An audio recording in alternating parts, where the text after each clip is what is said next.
अद्भुत है यह देश।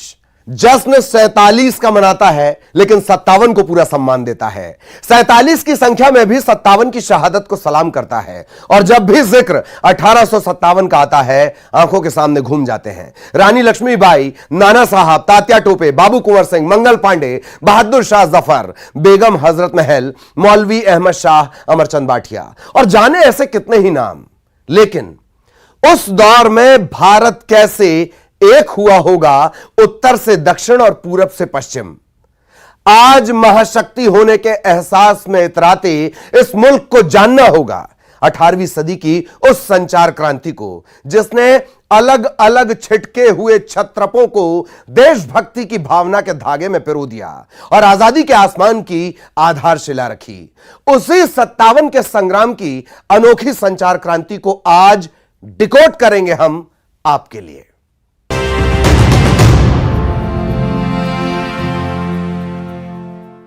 तो आज बात एक भारतीय इतिहास के ऐसे पन्ने की जिसमें दर्ज है वो गुप्त संदेश जो आजादी की लड़ाई का मंत्र बना। आज भी उस गुप्त संदेश के बारे में ज्यादा लोग नहीं जानते। वक्त के थपेड़ों के साथ इतिहास के पन्नों में वो आजादी का संदेश कहीं गुम सा रहा। लेकिन आजादी की 75वीं वर्षगांठ के मौके पर आज हम इसे डिकोड करेंगे। 1857 का वो सीक्रेट मैसेज जिसने पूरे हिंदुस्तान में अंग्रेजों के खिलाफ विद्रोह की चिंगारी भड़का दी थी। एक क्लिक और आपके फोन पर टाइप किया गया कोई भी संदेश दुनिया के किसी भी कोने में रियल टाइम में पहुंच सकता है। कम्युनिकेशन के एक नहीं कई साधन है। धरती के किसी कोने में बैठा शख्स आपके टीवी, कंप्यूटर और फोन के स्क्रीन पर आपसे बात करने के लिए लाइव मौजूद रह सकता है। न चिट्ठी की जरूरत, न टेलीग्राम की। संदेश देना या संदेश हासिल करना सिर्फ हमारी उंगलियों का खेल भर है। आज दुनिया में इंफॉर्मेशन टेक्नोलॉजी क्रांति का युग है। आधुनिक युग के युद्ध का हथियार भी इंफॉर्मेशन और साइबर टेक्नोलॉजी है।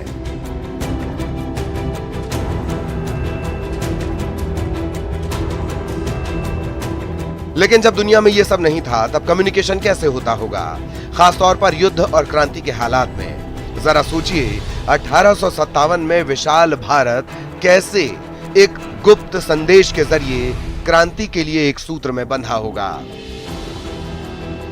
यह जानकर आपको हैरत होगी कि 1857 की क्रांति में सबसे बड़ा रोल था एक सीक्रेट मैसेज का। वो मैसेज जो कम्युनिकेशन की किसी तकनीक के बिना न सिर्फ सीक्रेट रहा बल्कि भारत के कोने कोने में उन लोगों तक पहुंचा जिन्हें वो जानने की जरूरत थी। उस संदेश ने हिंदुस्तान में क्रांति की अलग जगह दी। तकनीक में कहीं आगे ब्रिटिश सरकार को भनक लगने से पहले ही देश एक बड़ी क्रांति के लिए तैयार हो गया।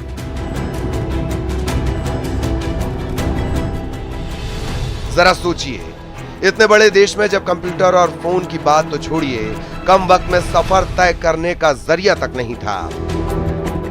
पैदल, बैलगाड़ी, घोड़ा, आमतौर पर इन्हीं के सहारे कम दूरी भी लंबे वक्त में तय की जाती थी। लेकिन तब भी एक गुप्त संगठन का गुप्त संदेश क्रांति के लिए जन चेतना जगा देता है। आखिर क्या था वो गुप्त संदेश? कौन था वो गुप्त संगठन? कैसे एक संदेश की बदौलत हिंदुस्तान में अंग्रेजों के खिलाफ क्रांति की अलग जगी? आज हम अपनी इस खास पेशकश में डिकोड करेंगे 1857 का सबसे बड़ा राज।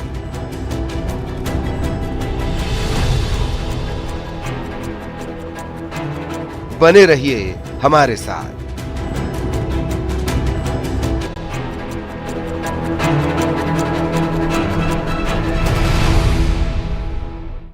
1857 की क्रांति को भारत में व्यापक स्वतंत्रता संग्राम की शुरुआत में मील का पत्थर माना जाता है। हालांकि 1857 के पहले भी अंग्रेजों के खिलाफ कई विद्रोह हुए, लेकिन पूरे देश में एक साथ क्रांति की ऐसी अलख पहले कहीं नहीं जगी।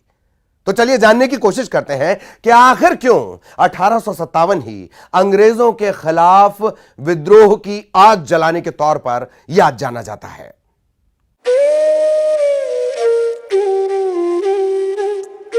आखिर क्यों हुई 1857 की क्रांति? क्यों पूरे देश में एक साथ अंग्रेजों के खिलाफ विद्रोह की चिंगारी भड़क उठी?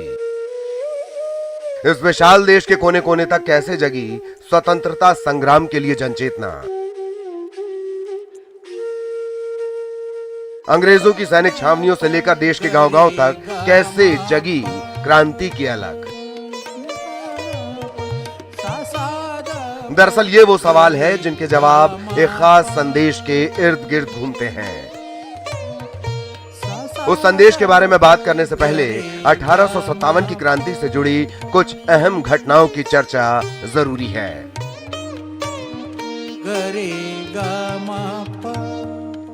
1857 का संग्राम किसी एक घटना का परिणाम नहीं था, बल्कि भारत में ब्रिटिशर्स के बढ़ते प्रभाव और अंग्रेजों के जुल्मों के खिलाफ था। कंपनी के गवर्नर जनरल लॉर्ड डलहौजी का राजा रजवाड़ों पर जुल्म बढ़ता जा रहा था। अवध के नवाब वाजिद अली शाह को कैद कर लिया गया था। डलहौजी की नीति थी कि अगर किसी राजा का अपना पुत्र ना हो तो वो किसी को गोद लेकर उत्तराधिकारी नहीं बना सकता। डलहौजी की इसी नीति ने क्रांति का बीज भी बो दिया था।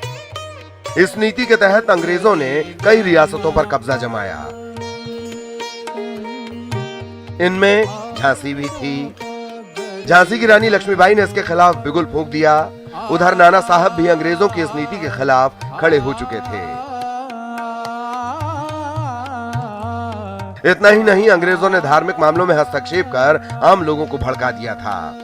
झांसी की रानी, तात्या टोपे, बाबू कुंवर सिंह, नाना साहब पेशवा, सभी के दिल में क्रांति की आग सुलग चुकी थी। बहादुर शाह जफर के साथ मिलकर सभी ने क्रांति की तैयारियां शुरू कर दी थीं।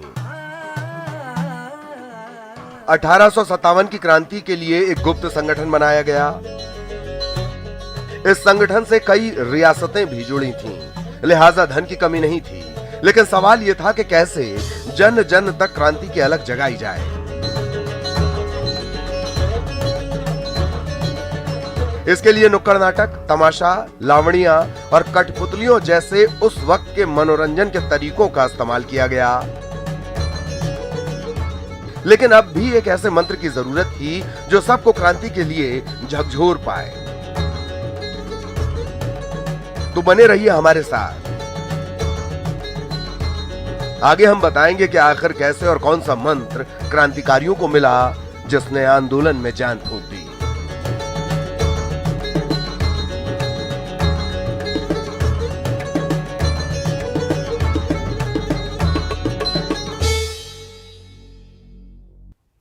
अठारह की क्रांति और सिपाही विद्रोह के जिक्र से इतिहास के पन्ने भरे पड़े हैं। हर भारतवासी अपनी आजादी की लड़ाई में 1857 का महत्व जानता है, लेकिन इस क्रांति से जुड़ी कुछ अहम बातें हैं जिनका जिक्र कम आता है, जैसे रोटी और कमल अभियान। जी हां, 1857 की क्रांति में यह एक गुप्त संदेश था जो रोटी और कमल के जरिए सिपाहियों और आम लोगों तक पहुंचा। तो चलिए देखते हैं आखिर वो संदेश क्या था और क्या है रोटी और कमल की 1857 की क्रांति में भूमिका।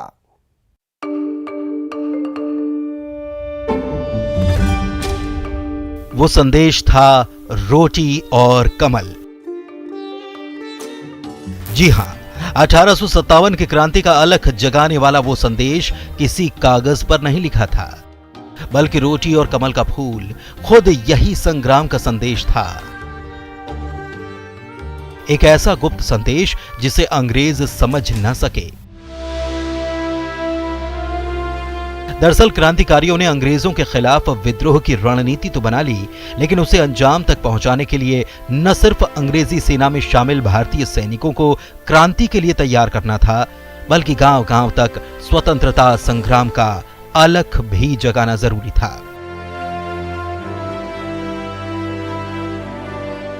इस उद्देश्य से क्रांति का संदेश पहुंचाने के लिए दो मुख्य चिन्ह बनाए गए।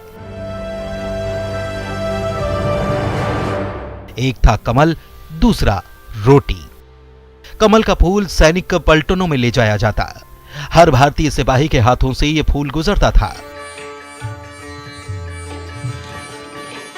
आखिर में जिस सिपाही के हाथ में कमल का फूल रहता था, उसकी जिम्मेदारी थी इसे दूसरी पलटन तक ले जाए, और वहां भी यही क्रम दोहराया जाता था। इसका गुप्त अर्थ था कि उस पलटन के सभी सिपाही क्रांति के लिए तैयार हैं। 1856 के अंतिम महीनों और 1857 के शुरुआती महीनों में कमल के हजारों फूल तमाम पलटनों में घुमाए गए। कमल का फूल सिपाहियों में क्रांति का अलख जगा रहा था, तो रोटी गांव गांव तक जन चेतना जगा रही थी। एक गांव का चौकीदार दूसरे गांव के चौकीदार तक रोटी लेकर जाता। चौकीदार रोटी लेता, उसका एक टुकड़ा खुद खाता और बाकी ग्रामीणों को खिलाता। इसी तरह फिर रोटी बनाई जाती और दूसरे गांव तक रोटी पहुंचाई जाती। यह सिलसिला यूं ही चलता रहता था। एक गांव से दूसरे, दूसरे गांव से तीसरे गांव तक रोटी ने कोने कोने तक क्रांति का अलख जगाया। गांव में रोटी का पहुंचना इस बात का प्रमाण था कि गांव के लोग राष्ट्रीय क्रांति के लिए तैयार हैं। देखिए 1857 की जब हम क्रांति की बात करते हैं तो बहुत सारे जो पश्चिमी इतिहासकार हैं वो एक आरोप लगाते हैं कि ये कोई सुनियोजित क्रांति नहीं थी, अचानक हो गई थी। तो उसका जवाब है ये कमल और रोटी, क्योंकि 1856 के अंतिम सप्ताह में और 1857 अंतिम महीनों में और 1857 के प्रारंभिक महीनों में इस आसपास के गांवों में रोटी वितरित की जाती थी। एक चौकीदार रोटी देता था, फिर वो अगले गांव के चौकीदार से कहता था कि इतनी ही रोटी अगले गांव में पहुंचानी है। तो वो एक संदेश था। और जब नैरेटिव लिखे अंग्रेज़ों ने 1858 में मेजर विलियम ने, तो उसमें बाकायदा डिप्टी कमिश्नर मेरठ और तहसीलदार दोनों के बयान हैं कि वो रोटियां और कमल वितरित होते थे, परंतु अंग्रेज उस संदेश को समझने में असमर्थ थे। तो जैसे कूटनीतिक कूट संदेश होते हैं, छुपे हुए संदेश होते हैं, तो इन रोटियों और कमल के माध्यम से गांव गांव जा करके उस क्रांति के संदेश को पहुंचाया गया। और इसी का ये परिणाम था कि जब 10 मई 1857 की शाम मेरठ में क्रांति प्रारंभ हो जाती है, तो बहुत ही जल्दी वो आसपास के गांव के लोग मेरठ में इकट्ठा हो जाते हैं। अगर उन्हें पहले से ज्ञान नहीं था तो वो कैसे आ सकते थे? आज भी अगर कोई घटना होती है तो कोई अगर किसी को पता नहीं तो नहीं इकट्ठा हो सकता। तो उस समय, आज से आप लगभग 150 वर्ष से भी पूर्व की हम बात कर रहे हैं, तो निश्चित रूप से तो ये तो एक संदेश था जो शायद भारतीय जानते थे पर अंग्रेज उसे समझने में असमर्थ थे। 1857 में क्रांति की तारीख 31 मई तय की गई थी। मई से पहले ही रोटी और कमल अभियान ने क्रांति की चिंगारी भड़का दी थी। कमल के जरिए हर पलटन तक ये संदेश पहुंच गया था, क्रांति के लिए तैयार रहना है। वहीं रोटी के जरिए गांव गांव तक संदेश फैल चुका था कि जल्द ही राष्ट्रीय क्रांति में साथ देना है। रोटी और कमल अभियान की सबसे खास बात थी कि अंग्रेजों को इसकी भनक तक न लगी, इसीलिए वो 1857 की क्रांति के लिए तैयार नहीं थे। लेकिन रोटी और कमल के इस गुप्त क्रांति संदेश का एक साधु से गहरा रिश्ता माना जाता है। कहा तो यह भी जाता है कि उस गुमनाम साधु की बदौलत ही सैनिक छावनियों में क्रांति की चिंगारी आग बनकर दहकी।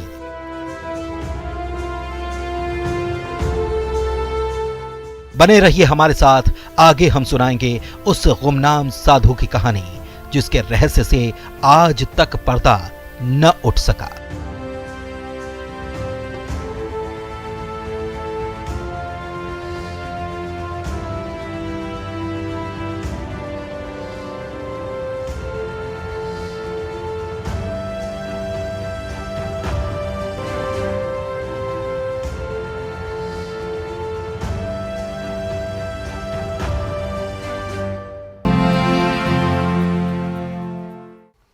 सिर्फ रोटी और कमल ही नहीं बल्कि 1857 की क्रांति में एक साधु अहम भूमिका में थे।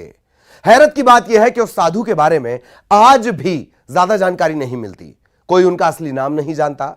लेकिन मेरठ में सिपाही विद्रोह के दौरान उस साधु की भूमिका काफी अहम मानी जाती है। तो चलिए देखते हैं क्या है 1857 के उस साधु का रहस्य।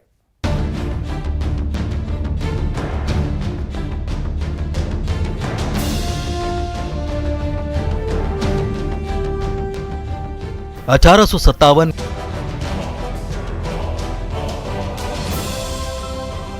इतिहास के पन्नों में उनका जिक्र तो है, लेकिन वो कौन थे, कहां से आए थे, कहां गए, इसके बारे में जिक्र नहीं मिलता।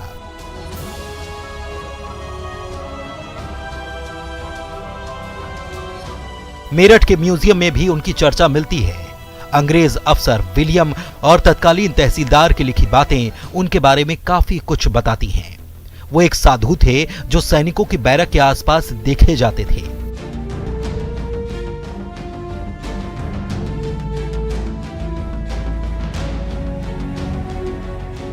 मेरठ में सूरजकुंड के पास उनका ठिकाना था। दावा किया जाता है उनके साथ कई अनुयायी नजर आते थे, लेकिन खास बात यह थी कि उनसे मिलने के लिए अंग्रेजी सेना के भारतीय सैनिकों का जमावड़ा लगा रहता था।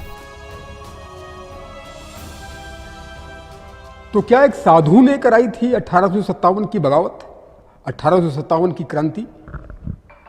कम से कम साक्ष्य तो यही कहते हैं। एक साधु का आना और 1857 की क्रांति का हो जाना, ये संयोग सिर्फ संयोग नहीं है। एक साधु का आना, उस साधु का क्या नाम था इतिहास में इसका जिक्र नहीं है, लेकिन इसका जिक्र जरूर है कि अप्रैल 1857 में एक साधु मेरठ आए थे और उसके बाद 10 मई 1857 को क्रांति की ज्वाला फूट पड़ी थी। यहां पर आप देखिए कि Meerut cantonment symbol of revolution chapatis and lotus, और नीचे जिक्र किया गया है साधु का आना। इतिहास में इसका जिक्र है कि अप्रैल महीने के मध्य में एक साधु मेरठ आए और उन्होंने मेरठ शहर के समीप सूरजकुंड में अपना शिविर लगाया। नारायण दास ने अपने बयान में कहा कि वे 10 या 11 अप्रैल को मेरठ पहुंचे थे। जगन्नाथ दास सागर ब्राह्मण तथा मौला बख्श के अनुसार उनके साथ 20 से 60 अनुयायी थे और बैलों द्वारा चलाया जाने वाला रथ भी था। इस साधु को मेरठ आने से पहले अंबाला तथा उसके आसपास के क्षेत्र में देखा गया था। नारायण दास ने उनको अंबाला के उत्तर में स्थित कालका में देखा था और 20वीं पैदल सेना के असदुल्ला ने उन्हें फरवरी के माह में अंबाला के समीप एक सड़क पर जाते देखा था। सूरज कुंड में इनके डेरे पर मेरठ के बहुत नागरिक ही जाते थे, किंतु मेरठ छावनी के भारतीय सिपाही भी उनसे मिलने जाते रहते थे। मेरठ के अंग्रेजी प्रशासन को उनकी गतिविधियों में संदेह पैदा हुआ और अंग्रेजी मजिस्ट्रेट ने उनको सूरज कुंड छोड़कर जाने का आदेश दिया। साधु ने सूरज कुंड छोड़ा, लेकिन मेरठ छोड़ने के बजाय वह 20वीं पैदल सेना में सिपाहियों के आवास में जाकर रहने लगे और ये साधु क्रांति के संयोजक और नायकों में से एक थे। मेरठ के 1858 के पुलिस अधिकारी मेजर G.W. विलियम्स ने इस बात की पुष्टि की है कि ये साधु क्रांतिकारी सिपाहियों के साथ 10 मई 1857 की रात को दिल्ली कूच कर गए थे। तो ये बताएं आप कि क्या इन साधु का सबसे बड़ा योगदान था? 1857 की क्रांति के जनक अगर कहे जाएं तो इन साधु को भी कहा जा सकता है। जी जी जी बेशक, क्योंकि ये जो अपना आवास जब इनको सूरजकुंड से ब्रिटिशर्सों ने कहा कि आप यहाँ छोड़ दीजिए, तो वो गुप्त तरीके से जो है पैदल सेना के बीच में आए और वहाँ पे काली पलटन मंदिर में स्थान करने लगा, रहने लगे। और उसके बाद उन्होंने जो ब्राउन बेस गन के बाद जो एक advance royal Enfield gun use की गई थी, जिसमें विवादित कारतूस यूज करने की बात आती है, इसकी भी सूचना जब सैनिकों ने दी तो उसको उन्होंने मोटिवेट करते हुए उनको उत्साहित किया कि आप इस चीज़ को रिफ्यूज़ कीजिए। और इस तरह से उनके साधु के द्वारा जो भारतीय सैनिक थे वो मोटिवेट हुए और उनकी बातों को मान करके जो है कोर्ट मार्शल के दौरान भी उस बात पर अड़े रहे और उन पर कोर्ट मार्शल कार्रवाई की जाती है और फिर उनको कैदी के रूप में बनाया जाता है। तो एक माना जाता है कि जो अघोरनाथ मंदिर या काली पलटन मंदिर के जो पुजारी या साधु थे, क्योंकि जो मेरठ नैरेटिव का जो एविडेंस मिलता है वो मात्र उसमें फ़कीर शब्द ही यूज किया गया है, उनका पार्टिकुलर कोई नाम नहीं है। तो ये अघोरनाथ मंदिर के जो साधु थे जिनके बारे में ये यहाँ पे डिस्प्ले किया गया है, वो एक क्रांति के एक जनक माने जा सकते हैं, क्योंकि तो साधु को क्रांति का जनक माना जा सकता है। और देखिए यहाँ पर लिखा हुआ है कमिंग ऑफ द फकीर, यानी फकीर मेरठ आए और उसके बाद 10 मई 1857 की रात को दिल्ली कूच कर गए थे। इस घटना का जिक्र बहुत बड़ा जिक्र है। ये आमतौर पर सिर्फ 85 सैनिकों का जिक्र होता है, लेकिन साधु का जिक्र मेरठ के राजकीय संग्रहालय में किया गया है कि कमिंग ऑफ द फकीर। तो कमिंग ऑफ द फकीर यानी साधु का आना। तो क्या इसी साधु ने बगावत का बीज बोया था। तो क्या रोटी और कमल अभियान की कामयाबी में उस साधु का सबसे बड़ा रोल था? क्या उन्हीं की वजह से भारतीय सिपाहियों में राष्ट्रीय क्रांति का अलख जगा?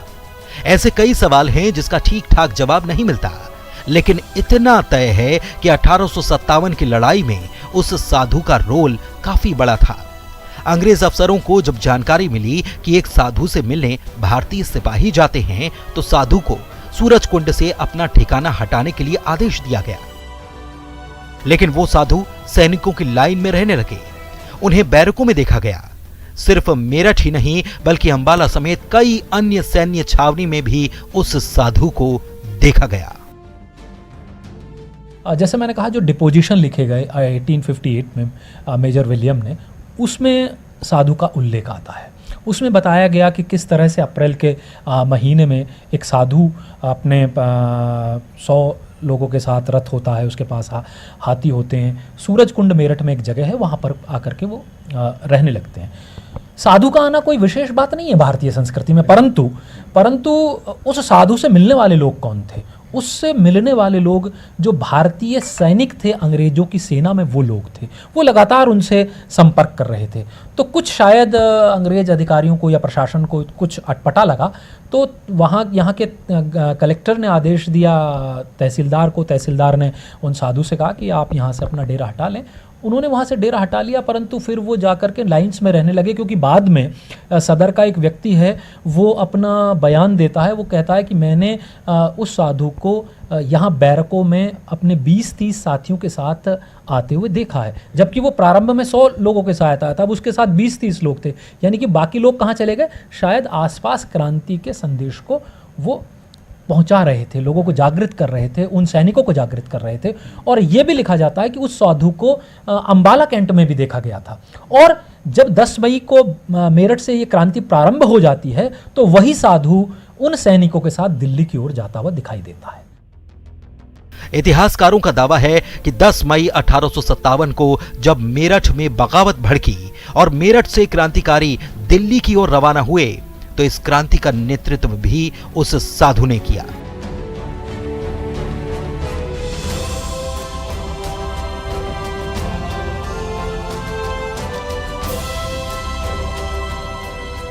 हैरत की बात यह है कि 1857 से जुड़ी हर घटना और क्रांतिकारी का जिक्र मिलता है, लेकिन विद्रोह के लिए सिपाहियों में चेतना जगाने वाला वो साधु आज भी एक अनसुलझा रहस्य है।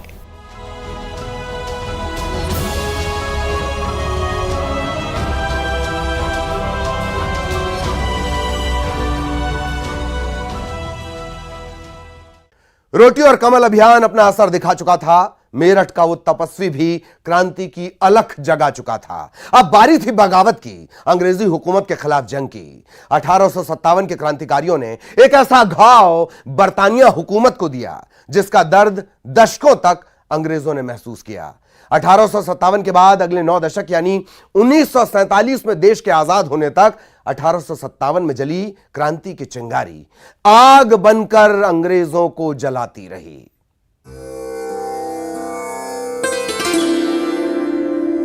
1857 की क्रांति की शुरुआत 31 मई तय की गई थी, लेकिन इसकी खबर हर पलटन के सिर्फ 3 भारतीय अफसरों को थी। सिपाहियों को यह जरूर पता था कि जल्द ही विद्रोह करना है, लेकिन वो किस दिन होगा इसकी खबर वक्त आने पर दी जानी थी। इस बीच बैरकपुर छावनी में एक विस्फोटक घटना घटी। अंग्रेजों ने 19वीं पलटन को चर्बी वाले कारतूस दिए। सिपाहियों को पता चला था कि इन कारतूसों में जानवरों की चर्बी है। 19 मार्च 1857 को मंगल पांडे ने परेड मैदान में अंग्रेजों के सामने विद्रोह कर दिया। इस दौरान 2 अंग्रेज अफसर मारे गए। हालांकि मंगल पांडे पकड़े गए और 8 अप्रैल 1957 को उन्हें फांसी दे दी गई। लेकिन इस घटना ने सिपाहियों को झकझोर दिया।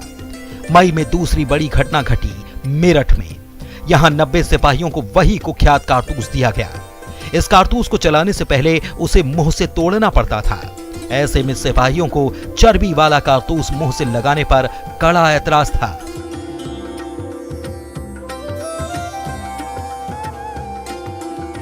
मेरठ छावनी के 90 में से 85 सिपाहियों ने कारतूस का इस्तेमाल करने से इनकार कर दिया।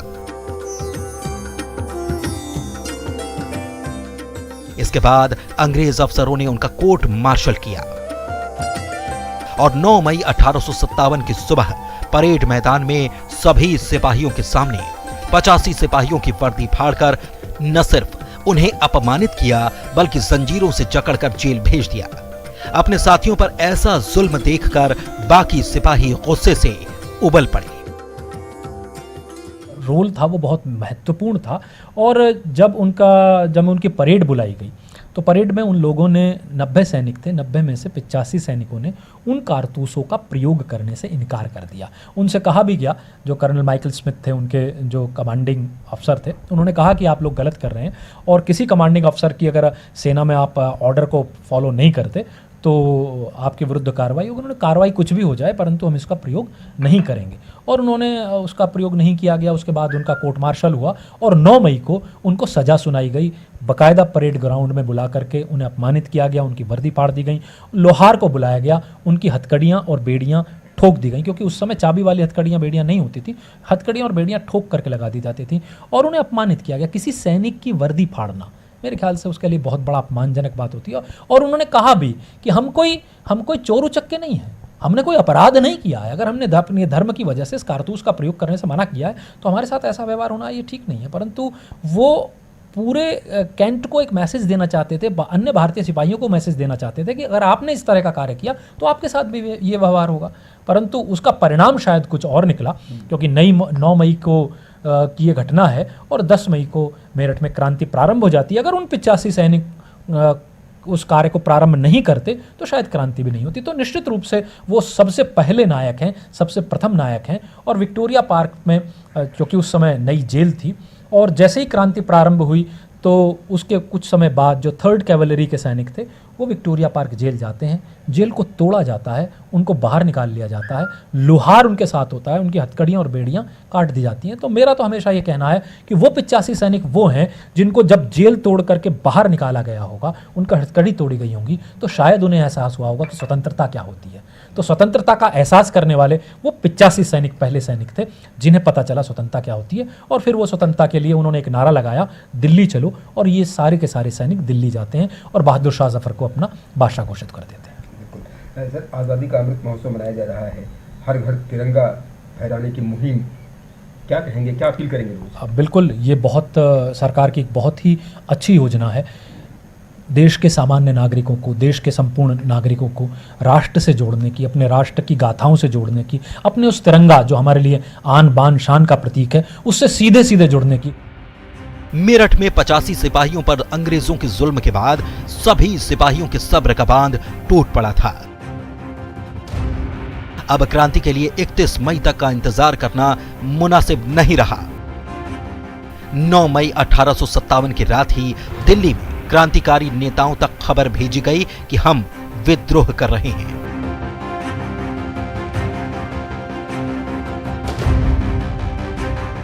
दस मई 1857 रविवार दिन था। मेरठ में आम लोग और हथियारबंद क्रांतिकारी सिपाही मौजूद थे। उनका दल जेल खाने की ओर बढ़ा और जेल की दीवार तोड़ डाली। बंदी सिपाहियों की बेड़ियां काटी और उन्हें आजाद कराया। क्रांतिकारी सिपाही अंग्रेजों का खात्मा करने के लिए दौड़ पड़े। मेरठ में बहुत से अंग्रेज मारे गए, बंगलों में आग लगा दी गई। 11 मई 1857 को क्रांतिकारियों का दल दिल्ली पहुंचा। अचानक हुई क्रांति से अंग्रेज अफसर बेखबर थे। दिल्ली में क्रांतिकारियों को रोकने की कोशिश हुई, लेकिन वहां भी भारतीय सिपाही अपने भाइयों के साथ मिल गए। शाम तक मेरठ की पैदल सेना और तोपखाना भी दिल्ली पहुंच चुका था। इस लड़ाई में दिल्ली में भी बड़ी संख्या में अंग्रेज मारे गए और आखिरकार दिल्ली पर कब्जा हो गया। दिल्ली में सफलता को देखते हुए विद्रोह की आग देश के अन्य हिस्सों में फैल गई। हालांकि 21 सितंबर को अंग्रेजों ने दिल्ली पर फिर से कब्जा कर लिया, लेकिन उनकी लाख कोशिशों के बाद भी देश की आजादी के नारे और बुलंद होते गए। इसके बाद अंग्रेजों ने 9 दशक और शासन किया, लेकिन ये 9 दशक क्रांतिकारियों ने उन्हें नाको चने चबवा दिए।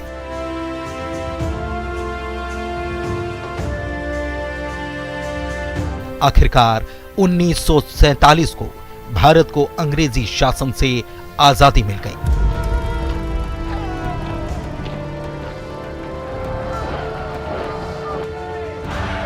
Bureau report, news 18।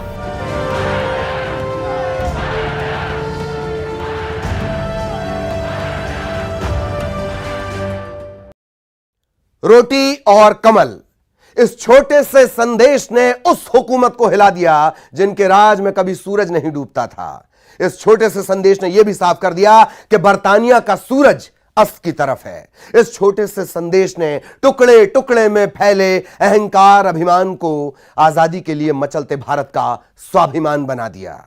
इसी के साथ 57 के शहीदों को प्रणाम, स्वतंत्रता दिवस का सलाम और आप सभी को राम राम।